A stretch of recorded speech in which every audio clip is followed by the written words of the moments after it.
ৰাতিপুৱা আমি জয়সাগৰ থানাত আমাৰ মাস্ক আৰু হেণ্ড চেনিটাইজাৰ বিতৰণ আৰম্ভ কৰিছোঁ আৰু তাতে VDPৰ 24খন কমিটিৰ পৰা নাম আহিছিল আমাৰ ওচৰত সেইসকলৰ আপোনাৰ যি প্ৰতিনিধি হয় সেইসকলৰ হাতত আমি হেণ্ড চেনিটাইজাৰ যি আবকাৰী বিভাগৰ দ্বাৰা প্ৰস্তুত হৈছে সেয়া আমি দিছোঁ আৰু নিজাববীয়াকৈ খাদী মাস্ক যোগান ধৰি দিছোঁ আৰু এতিয়া এই চিনিয়ৰ চিটিজেনৰ ইয়াত আহিছোঁ ইয়াত আমি গম পোৱা মতে 15গৰাকী ব্যক্তি আছে সেইসকলৰ মাজতো আমি হেণ্ড চেনিটাইজাৰ আৰু খাদীৰ মাস্ক দি উঠিছোঁ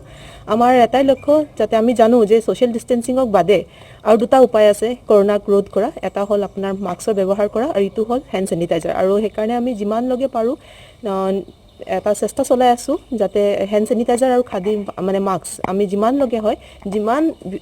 সংখ্যক ব্যক্তিক আমি পাৰোঁ দিবৰ কাৰণে আমি চেষ্টা কৰি আছোঁ